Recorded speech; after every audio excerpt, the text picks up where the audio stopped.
منو سلوا ایپیسوڈ 21۔ وہ اس رات سول سروس کے کسی سالانہ فنکشن میں شرکت کے لیے سعید نواز کے ساتھ وہاں آیا تھا۔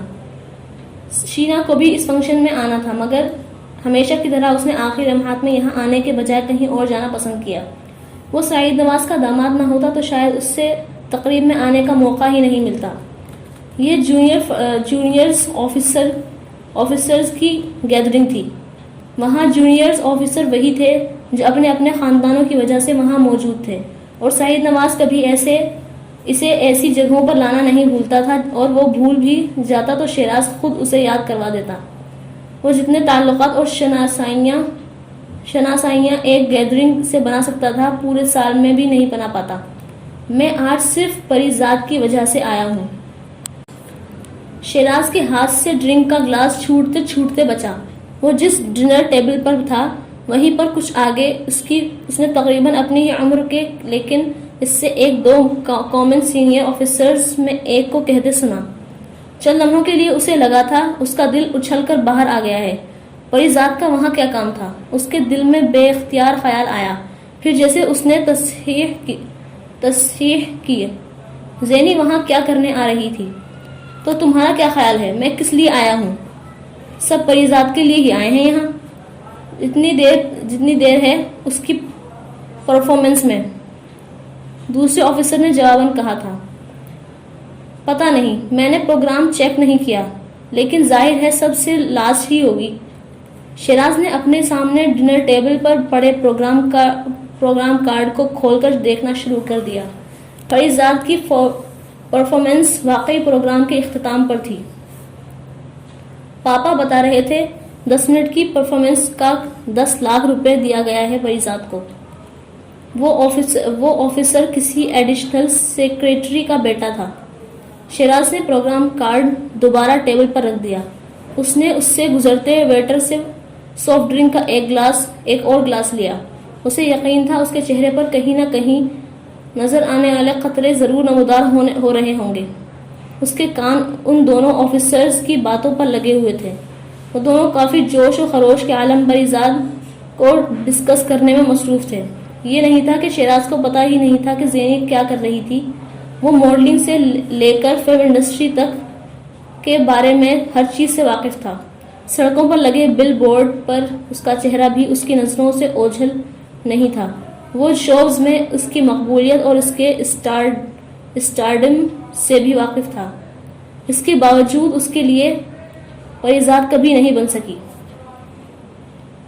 وہ اب بھی اس کے لیے زینب ضیا یا زینی تھی، اس کے چچا کی بیٹی، اس پر جان چھڑکنے والی بیوقوف منگیتر جسے اس نے شینا کے لیے چھوڑا تھا۔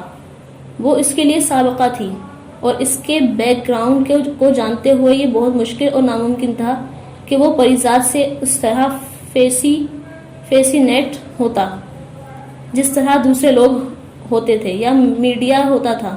لیکن آج سول سروس اکیڈمی میں بیٹھ کر اپنے ہی جیسے آفیسرز کے منہ سے پریزاد کا نام سن کر اسے کرنٹ لگا تھا۔ کیا وہ اتنی اہم ہو گئی تھی کہ اسے سول سروس ڈسکس کرنے لگے تھے؟ اس کو اور اس کی پرفارمنس کو دیکھنے کے لیے مرنے لگے تھے؟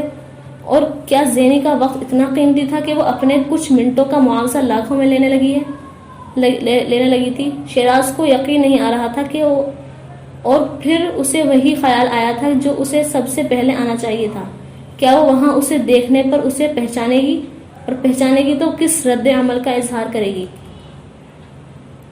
وہ چیف سیکریٹری کے سبز پلیٹ والی گاڑیوں میں سے ایک سیاہ سرکاری گاڑی تھی جس کی پچھلی سیٹ پر زینی اس وقت بیٹھی ہوئی تھی۔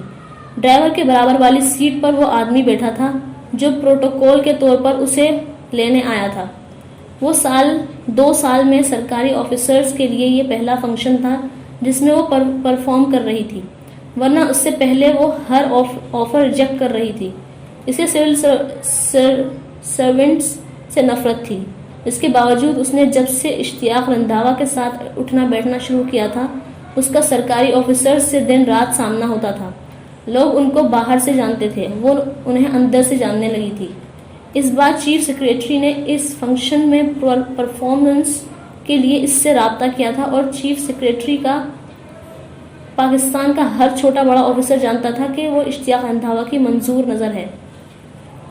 کوئی دوسری ایکٹریس یا اسٹار ہوتی تو اس کو پرفارم کروانے کے لیے سول سرونٹس دوسرے ہرجے استعمال کرتے، لیکن اس کے پیچھے اشتیاق رندھاوا کھڑا تھا۔ اس کے سامنے دانت پیسنے کے لیے نہیں، صرف مسکرانے کے لیے استعمال کر سکتے تھے۔ اور پریزاد سے چیف سیکریٹری نے پہلے خود بات کی تھی۔ اس سے نیچے کے کسی آفیسر کے لیے پریزاد سے بات کرنا تو ایک طرف، اس سے رابطہ کرنا بھی دشوار تھا، اور چیف سیکریٹری نے اس سے بات کرنے سے پہلے اشتیاق رندھاوا سے بات کی تھی، اور اب پریزاد وہاں پر پرفارم تو کر رہی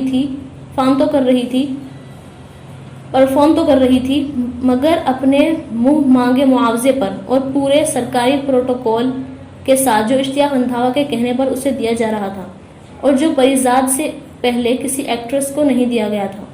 زینی نے سیل فون پر آنے والا نمبر دیکھا، پھر کال ریسیو کرنے کے بجائے فون آف کر کے گاڑی میں رکھ دیا، اور پھر اس نے شیشوں سے باہر دیکھا۔ بہت کچھ یکدم یاد آنے لگا تھا۔ بہت ساری کرچیاں ایک بار پھر اس کی آنکھوں میں چبھنے لگی تھیں۔ وہ اکیڈمی کی طرف جاتے ہوئے اس تھڑے کے سامنے سے گزر رہی تھی جہاں چند سال پہلے وہ سے ایک بار ملنے کے لیے آ کر بیٹھ گئی تھی، جہاں سے اس کا باپ اسے بچوں کی طرح روتے ہوئے لے کر گیا تھا۔ گاڑی ایک سیکنڈ سے بھی کچھ کم وقت میں وہاں سے گزر گئی تھی، مگر زینی نہیں۔ سب کچھ جیسے سمندر کی لہر کی طرح ایک پلٹ کر آنے والی موج کی طرح اس پر آن گرا تھا۔ چند منٹوں کے لیے، صرف چند منٹوں کے لیے اس کا جی چاہا تھا کوئی آج بھی اسے وہاں سے واپس لے جانے کے لیے ہوتا۔ گاڑی اب اکیڈمی کے اندر داخل ہو رہی تھی۔ اسے بہت دور ریسیپشن پر کھڑے لوگ نظر آ رہے تھے جو یقیناً صرف اسی گاڑی کا انتظار کر رہے تھے۔ اس وقت پہلی بار اسے خیال آیا، شیراز کا خیال، کیا وہ یہاں تھا؟ سلائی اسکول سے باہر قدم رکھتے ہی زری نے چاروں طرف دیکھا، پھر اسے جیسے مایوسی ہوئی۔ ذلیل کہہ رہا تھا کل پیسے لے کر آؤں گا، اور آج سرے سے ہی غائب ہے۔ چند گالیاں دیتے ہوئے منہ میں بڑبڑائی، پھر وہ گلی کے کونے پر کھڑے بھٹے والے کی ریڑھی کے پاس چلی گئی۔ اس کے چہرے پر زری کو اپنی طرف آتے دیکھ کر رونق آ گئی تھی۔ زری کے چہرے پر بھی بڑی خوبصورتی سے مسکراہٹ تھی۔ چند لمحے پہلے کے بل اس کے ماتھے سے غائب ہو چکے تھے۔ اگر تو یہاں ریڑھی نہ لگاتا تو میں تو اس سلائی اسکول میں آنا ہی چھوڑ دوں۔ اس نے ریڑھی والے سے مکئی کے کچھ دانے اٹھا کر منہ میں ڈالتے ہوئے بڑی بے تکلفی کے ساتھ ریڑھی والے سے کہا، اور اگر اس سلائی اسکول میں تو نہ آتی تو فیقن یہاں ریڑھی لگا کر کیوں کھڑا ہو؟ ریڑھی والا نے بے حد محبوبانہ انداز میں اس سے کہا۔ وہ ساتھ ساتھ زری کے لیے بھٹا تیار کر رہا تھا، اور یہ اس کا روز کا معمول تھا۔ زری روز اسی طرح اس کے پاس آ کر کھڑی ہو جاتی، کچھ دیر اس کے ساتھ معنی خیز باتیں کرتی، اور پھر اس سے 2-3 بھٹے لیتی اور پھر قیمت ادا کیے بغیر وہاں سے چلی جاتی، اور وہ ریڑھی والا اس اعزاز پر اتراتا نہیں تھکتا تھا کہ اس سلائی اسکول کی سب سے خوبصورت لڑکی اس سے نہ صرف بات کرتی ہے بلکہ شاید آہستہ آہستہ اس کی محبت میں بھی گرفتار ہو رہی ہے۔ وہ بخوشی اسے ہر روز چند بھٹے مفت میں تھمانے میں کوئی حرج محسوس نہیں کرتا تھا۔ یہ اس کے نزدیک اس محبت کی قیمت تھی جو وہ زری سے کرتا تھا۔ زری نے ہمیشہ کی طرح اس سے بھٹوں کا لفافہ پکڑا، اسے ایک قاتلانہ مسکراہٹ سے نوازا اور آگے چل پڑی۔ ریڑھی والا تب تک وہیں کھڑا اسے دیکھتا رہا جب تک وہ گلی کا موڑ نہیں مڑ گئی۔ پھر ایک گہرا سانس لے کر وہ کچھ اور بھٹے تیار کرنے لگا۔ گلی کا موڑ مڑتے ہی زری دودھ دہی کی دکان پر کھڑی ہو گئی۔ یہ اس کے راستے کا دوسرا اسٹیشن ہوتا تھا۔ کچھ پینے کو ملے گا یا زری پیاسی ہی چلی جائے تمہارے دکان سے؟ اس نے دوپٹے کے پلوؤں کو دونوں ہاتھوں سے پنکھے کی طرح جھلتے ہوئے دکان کے تھڑے پر بیٹھے 18 سالہ لڑکے سے کہا، جس نے باپ کے مرنے کے بعد ابھی کوئی مہینہ بھر سے یہ دکان سنبھالی ہوئی تھی، اور وہ آج کل خوشی سے پھولے نہیں سما رہا تھا کہ محلے کی سب سے خوبصورت لڑکی اس کے عشق میں گرفتار ہے، اس لیے اس سے ملنے اس کی دکان پر رکتی تھی۔ اسے یہ نہیں پتا تھا کہ یہ خوبصورت لڑکی پچھلے 3 سالوں سے اس کے باپ سے لسی پینے کے لیے یہاں رکتی رہی ہے۔ اس کا باپ بھی اس خوش فہمی کو لیے قبر میں جا پہنچا تھا، جو خوش فہمی اب بیٹا دل میں بسائے بیٹھا تھا۔ وہ زری کے آنے سے پہلے ہی لسی تیار کر کے رکھ دیا کرتا تھا، اور پھر جیسے اس کے آنے کی گھڑیاں گنتا تھا۔ محلے کی اس دکان سے زری صرف لسی ہی نہیں پیتی تھی، بلکہ اس کے گھر میں ہر روز دودھ بھی یہیں سے آتا تھا، اور سال میں 1 بار کے علاوہ اس نے دودھ کی قیمت کبھی پیسوں سے ادا نہیں کی تھی۔ وہ ہمیشہ مسکراہٹوں، نازوا ادا اور خوبصورت آنکھوں کے ساتھ ساتھ اپنی میٹھی زبان کا استعمال کرتی تھی، اور بعض دفعہ لگے کہ باپ کو اپنا ہاتھ پکڑا دینے میں بھی تامل نہیں کرتی تھی۔ یہ نہ ہوتا تو اس کے گھر کا دودھ بند ہو جاتا۔ وہ ہر روز دودھ جیسی عیاشی کے متحمل نہیں ہو سکتے تھے۔ دودھ دہی کے اس دکان سے تقریباً 200 فٹ کے فاصلے پر اس محلے کا ڈپارٹمنٹل اسٹور تھا۔ 6-12 کی اس دکان میں دالوں سے لے کر کاسمیٹکس کے سامان تک سب کچھ بکتا تھا۔ اگرچہ دالوں سے لے کر کاسمیٹکس تک ہر چیز کی کوالٹی ناقص تھی، اس کے باوجود وہ اس محلے کے مصروف ترین دکان تھی، جسے 65 سالہ بوڑھا چلا رہا تھا، اور جس نے زری کی وجہ سے 20 سال بعد اپنے سر پر موجود 14 بالوں کو دوبارہ سے رنگنا شروع کر دیا تھا، اور اسے یقین تھا کہ اس سے اس کی عمر میں کم سے کم 15 سال کی کمی آئی تھی، جبکہ زیادہ تر لوگوں کا خیال تھا کہ اس سے اس کی عمر میں تقریباً 10 سال کا اضافہ ہونے کے ساتھ ساتھ وہ پہلے سے زیادہ گھٹیا و خبیث نظر آنے لگا تھا، اور زری اس رائے سے 100% متفق تھی۔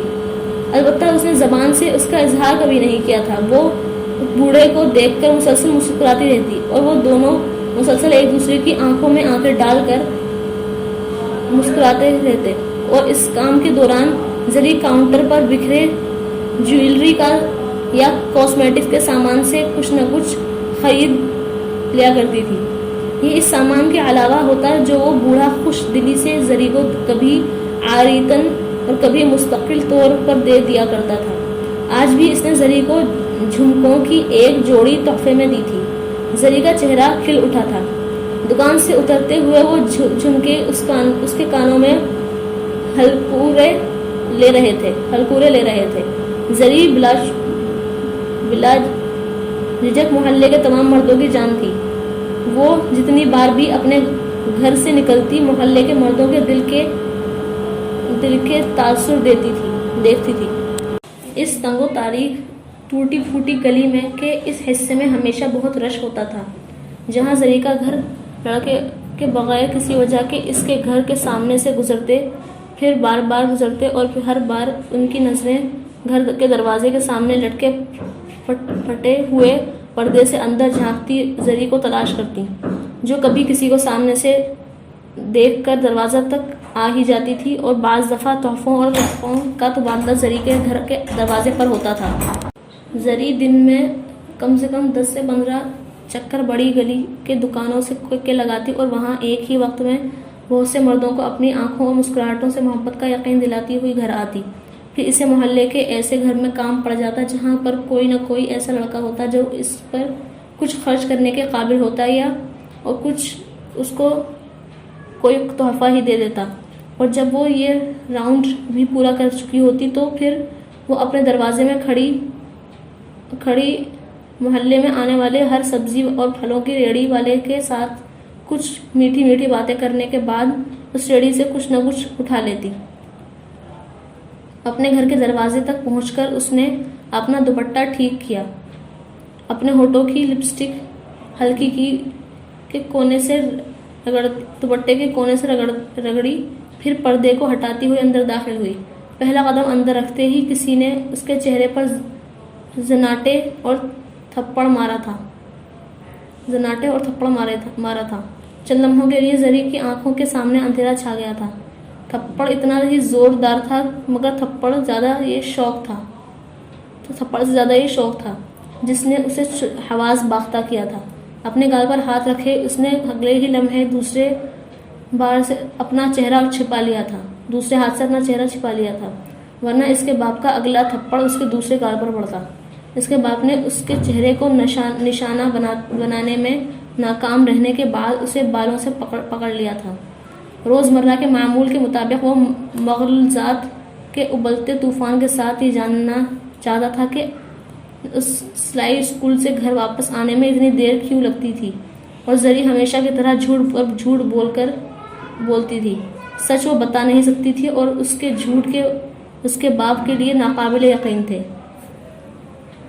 نتیجہ وہی پٹائی تھی جو اس کے ہفتے میں 2-3 دفعہ ہوتی تھی اور جس کی وہ پہچان سے عادی تھی۔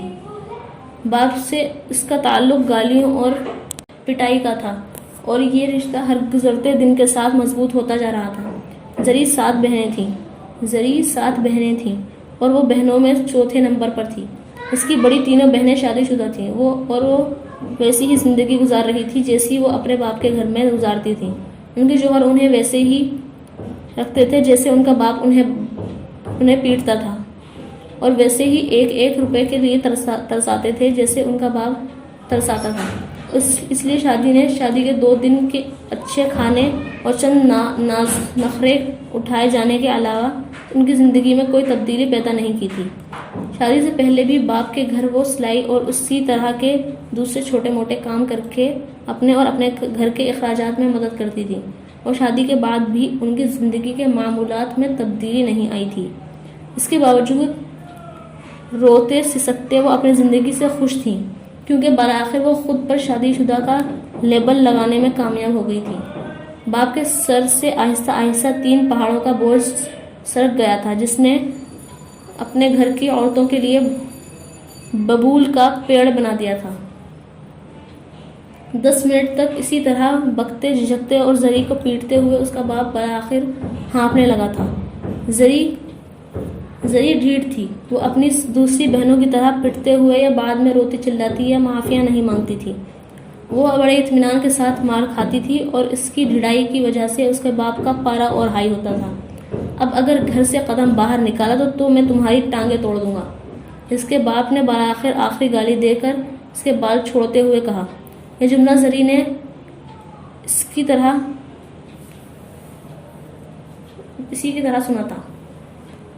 اس کا باپ اسے ایک دن گھر میں بٹھا کر 3 وقت کا کھانا نہیں کھلا سکتا تھا، کہاں یہ کہ وہ بیٹھ کر مستقل اس پر بوجھ بنتی۔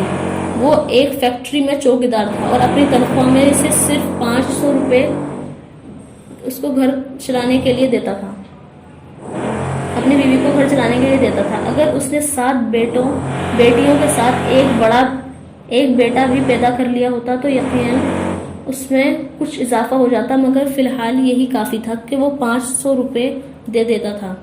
زری کی ماں خود 3 گھروں میں صفائی اور برتن دھونے کا کام کرتی تھی، اور کچھ رقم اس کی بیٹیاں چھوٹے موٹے کاموں اور سلائی سے کما لیتی تھیں۔ مہینہ مشکل سے گزرتا لیکن گزر جاتا تھا۔ زری نے باپ کے دروازے سے باہر نکلتے ہی صحن کے فرش پر پڑے وہ بھٹے اٹھائے جو وہ لے کر آئی تھی، دوپٹے کے کونے سے اپنے آنسو صاف کیے، اور جو سر کے بال بار بار کھینچنے اور جانے کی تکلیف کی وجہ سے سرک گیا تھا، پھر اپنی ڈھیلی ڈھالی چٹیا کے بل کھولتے ہوئے اندر کمرے میں چلی آئی، جسے اندازہ تھا کہ آج بھی وہ بالوں کے بہت سارے گچھے اتنی زور سے اور بار بار کھینچے جانے کی وجہ سے اتر جائیں گے، مگر یہ بھی معمول تھا، کوئی نئی بات نہیں تھی۔ اس کی ماں اس وقت گھر پر نہیں تھی۔ باپ کی اگلی رات نائٹ شفٹ کر رہا تھا اور اس لیے دن کے وقت اکثر گھر پر ہوتا، اور جب تک وہ گھر پر رہتا ہر گھنٹے 2 گھنٹے کے بعد اس کی کسی نہ کسی بیٹی کی شامت آتی رہتی۔ ابا چلا گیا؟ کمرے میں اس کے داخل ہوتے ہی اس سے چھوٹی بہن گلشن نے پوچھا۔ باہر صحن میں خاموشی ہے، گالیوں کی آواز نہیں آ رہی، تو مطلب تو اس کا کیا مطلب ہے؟ زری نے اس سے کہا اور اطمینان سے چارپائی پر بیٹھ کر بھٹا کھانے لگی۔ اس کے انداز میں عجیب سی بے حسی تھی۔ اس کی باقی تینوں بہنیں بھی اپنے کاموں میں مصروف تھیں، یوں جیسے کچھ ہوا ہی نہیں تھا۔ وہ جیسے اس ذلت اور اذیت سے بے حس ہو چکی تھی، یا پھر شاید بہت سی دوسری چیزوں کی طرح انہوں نے اسے بھی اپنی قسمت کا لکھا سمجھ کر قبول کر لیا تھا۔ اس نے سکون سے بیٹھ کر بھٹا کھایا اور پھر دوپٹے کے پلو سے اپنا چہرہ صاف کیا اور چارپائی پر اطمینان سے چت لیٹ گئی۔ سونے لگی ہو کیا؟ گلشن نے اسے لیٹتے ہوئے دیکھ کر پوچھا۔ یہ سونے کا وقت ہے کیا؟ زری نے چڑ کر جواب دیا۔ تو پھر لیٹی کیوں ہو؟ اب تم میرے لیٹنے پر بھی پابندی لگا دو، زری نے اسی انداز میں کہا۔ خالدہ 2 چکر لگا کے جا چکی ہے اپنے کپڑوں کے لیے، بڑی ناراض ہو کر گئی تھی اس بار، کہہ رہی تھی کہ آئندہ وہ سلائی کرنے کے لیے کپڑے نہیں دے گی، تم وقت پر کپڑے نہیں دیتی۔ گلشن نے تفصیل بتائی۔ تو وہ وقت پر سلائی دیتی ہے؟ زری نے بھنا کر کہا۔ سو نقص نکالتی ہے میرے سلے ہوئے کپڑوں میں، 20 دفعہ ادھڑواتی ہے، پھر سلائی کروا دیتی ہے، جیسے میری 7 کشتوں پر احسان کر رہی ہو۔ زری تلخی سے کہتے ہوئے اٹھ گئی اور اپنی سلائی مشین نکالنے لگی۔ خالدہ کے تیسری بار آنے کا کیا مطلب کیا تھا وہ جانتی تھی۔ بہت بار اس کا دل چاہتا تھا کہ وہ سلائی کے لیے آنے والے ان کپڑوں کو کہ عورتوں سمیت آگ لگا دے۔ ہر 2 ہفتے کے بعد اپنے جسم پر چڑھنے والی چربی کی تہوں سے بے خبر اس کے ہاتھ کی سلائی میں عیب تلاش کرتی۔ وہ اس کے محلے کی امیر خواتین تھیں، کیونکہ ان میں سے ہر ایک کا پاکستان سے باہر دن رات پیسے کمانے کے لیے مشین بنا ہوا تھا۔ زری کو کبھی ان عورتوں پر رشک آتا تھا اور کبھی غصہ۔ وہ جانتی تھی اس کی سلائی میں اتنی خامیاں نہیں ہوتی تھیں جتنی ان عورتوں کے دماغ میں تھیں، اور کئی بار اس کا دل چاہتا کہ وہ سلائی کی رقم ان کے منہ پر اسی طرح دے مارے جس طرح وہ کئی بار اس کے سلے ہوئے کپڑے پھینک کر گئی تھی۔ لیکن کپڑوں اور پیسوں میں بہت فرق ہوتا ہے۔ گلشن اور اس کی دوسری 2 بہنوں نے اس کی بڑبڑاہٹ کے جواب میں کچھ نہیں کہا تھا۔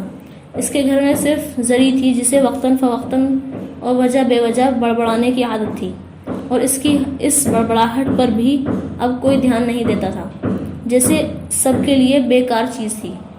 اگر باتوں سے قسمت بدل سکتی تو دنیا میں ہر آدمی اپنی قسمت بدلنے پر قادر ہوتا اور 24 گھنٹے بولتا رہتا۔ زری حسب معمول 1 گھنٹہ سلائی مشین چلانے کے دوران مسلسل بولتی رہی تھی، مگر ساتھ ساتھ اس نے خالدہ کے سوٹ کی سلائی مکمل کر لی تھی۔